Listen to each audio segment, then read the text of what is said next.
अच्छा सर, गज़ा अमन मुआहदे की मैं बात करना चाहूँगी। इस मुआहदे के हवाले से बहुत से अभाम भी सामने आ गए हैं। सबसे इम्पोर्टेंट जो नुक्ता है वहाँ अमन फोर्स का क़याम है। अब इस हवाले से कहा जा रहा है कि मुस्लिम और अरब ममालिक की फोर्सेस वहाँ जाएंगी। इंडोनेशिया के फ़ौजी दस्तों के हवाले से भी खबर आ गई है। क्या पाकिस्तान भी अपनी फोर्सेस उतार सकता है?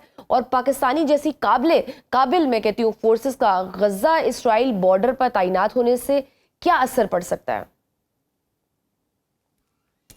देखिए जी, पाकिस्तान को पीस कीपिंग का जितना एक्सपीरियंस है दुनिया में किसी और फोर्स को इतना एक्सपीरियंस नहीं है। हम्म। और पाकिस्तान की फोर्सेस को जितना लेजिटिमेट तरीके से दुनिया देखती है और मुस्लिम ममालिक देखते हैं, कोई और नहीं देखता। और हम्म। पाकिस्तान की फोर्सेस में जो प्रोफेशनलिज्म है और जो अनबायस्ड उनका हमेशा से रवैया रहा है, वो मेरा ख्याल में पूरी दुनिया उस पर यकीन भी करती है। और स्पेशली मुस्लिम ममालिक और गजा वाले भी अगर ऐसा मौका आया तो जरूर उन पर यकीन करेंगे।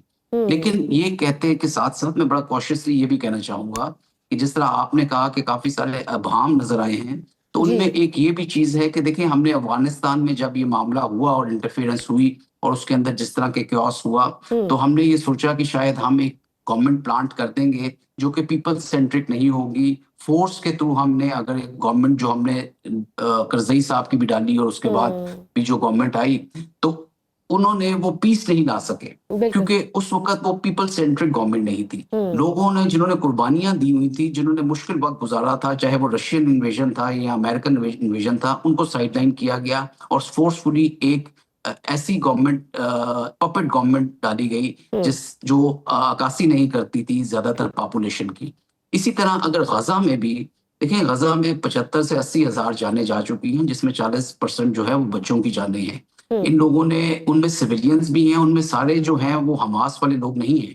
लेकिन ऐसा जरूर हुआ है कि जिन्होंने अपने रिश्तेदारों को, अपने प्यारों को, अपने बच्चों को खोया है, उनमें एक अग्रेशन जरूर है, उनके अंदर एक एक जज्बा जरूर है कि भाई हमें हम पे ये जुल्म क्यों हुआ। तो हम्म। वो इसको भूल नहीं सकते। ऐसा नहीं होगा कि ट्रम्प एक पीस प्लान देंगे और नेतन्याहू के साथ मिलके और उसमें वो लोग नहीं शामिल होंगे जिन्होंने कुर्बानियां दी हैं।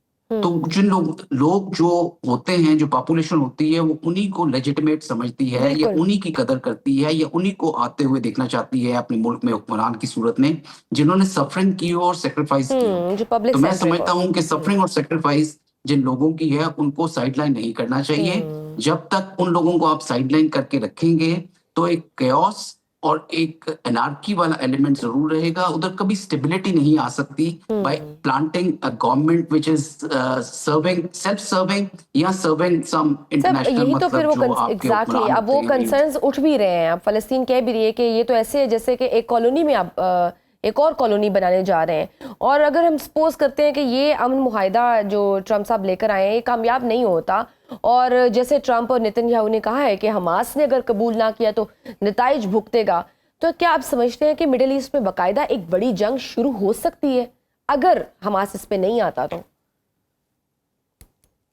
देखिए जी, मिडिल ईस्ट में जब से दोहा के ऊपर इसराइल ने अटैक किया है, हम्म। एक इनसिक्योरिटी वाला एलिमेंट जरूर आया है। हम्म। और इन तमाम बड़ी मुल्क में जिनकी बड़ी फोर्सेस हैं, काफी स्टेट ऑफ आर्ट इक्विपमेंट है जो कि अमेरिका से आया हुआ है। और उसमें आप कह सकते हैं कि बहुत ज्यादा इन्होंने इन्वेस्टमेंट की है, बहुत पैसा है जो अमेरिकन इंडस्ट्री में डाला है, सऊदी अरेबिया ने, कतर ने, यूएई में। बट आफ्टर दिस, ये जो हुआ है हमला दोहा के ऊपर, इसके बाद एक इनसिक्योरिटी जरूर है। और इसी इनसिक्योरिटी को देखते हुए सऊदी और पाकिस्तान का एग्रीमेंट हुआ है। हम्म। मगर ये कहना कि एकदम से चीजें चेंज हो जाएंगी, ऐसा नहीं होने लगा। मगर एक एलिमेंट ऑफ कॉशन जरूर है इन तमाम ममालिक में। और उनको एक इन इसराइल से खतरा जरूर रहेगा आने वाले दिनों में।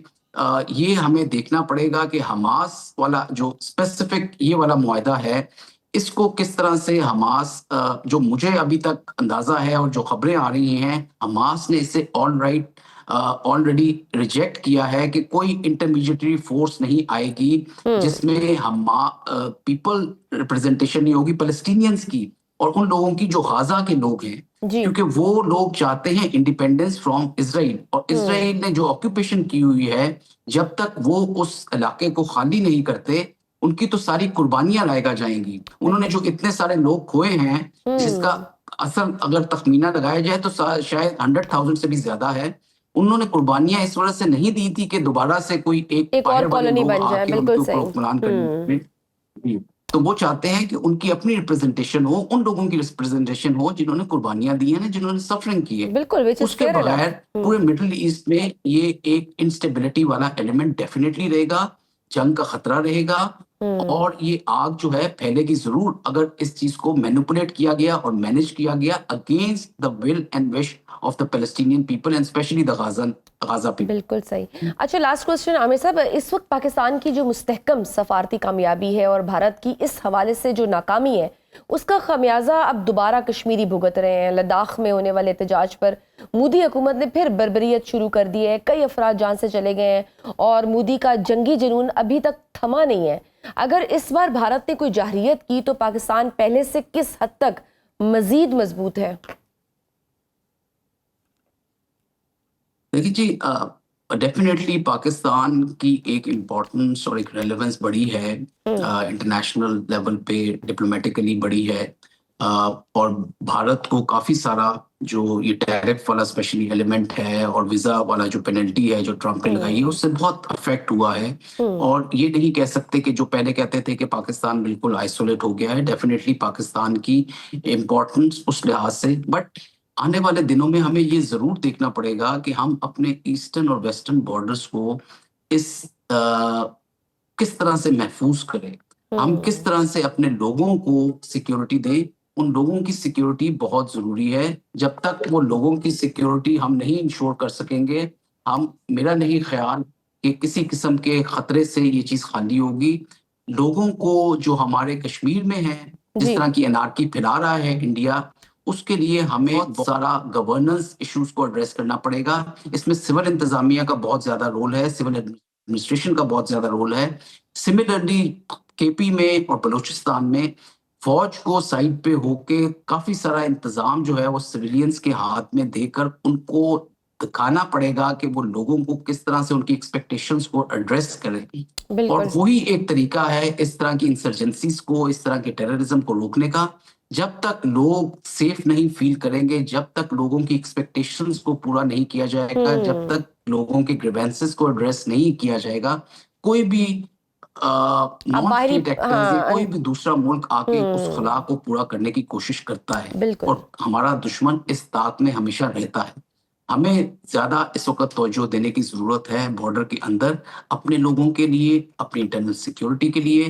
बाखबर रहिए हर जगह हर वक्त बर वक्त। अभी सुनो न्यूज का यूट्यूब चैनल सब्सक्राइब करें और बेल आइकन पर क्लिक करें और जानिए मुल्की और गैर मुल्की हालात व वाक़यात यकीन के साथ।